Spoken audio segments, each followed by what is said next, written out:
আসসালামু আলাইকুম। আশা করি সবাই ভালো আছেন। আমিও খুব ভালো আছি। দুপুরে আজকে আমার হাসব্যান্ড বাসায় ছিল। দুপুরে মুরগির মাংস দিয়ে ভাত খাওয়া হয়েছে, ডাল রান্না করেছিলাম। তারপরে এখন বলতেছে যে কিছু একটা ভাজি হলে ভালো হতো। বাইরে একটু ওয়েদারটা ভালো। তো বলতেছে একটু ভাজি বসাও। তাই ফ্রাই প্যানে তেল গরম হয়ে গেলে তেল দিয়ে দিলাম। তেল গরম হয়ে গেলে এক কুচি পেঁয়াজ কুচি দিয়ে দেবো। পেঁয়াজ কুচি ভাজা ভাজা করব। লাল হয়ে গেলে নাড়তে থাকবো। নেড়ে কতক্ষণ ভাজা ভাজা করব।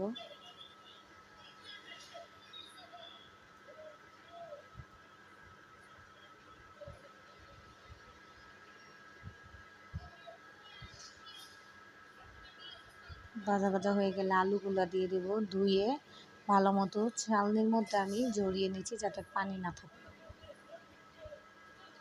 আলুগুলো ভালো মতো নেড়ে চেড়ে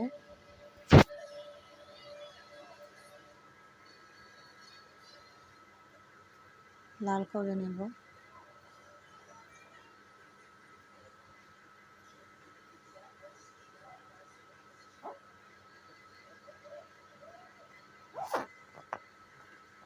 তারপর কিছু হলুদ গুঁড়ো, তারপরে দেব ধনিয়া গুঁড়ো, তারপরে লবণ স্বাদ মতো। আমি একটু ম্যাগি মশলা অ্যাড করি সব রেসিপির মধ্যেই।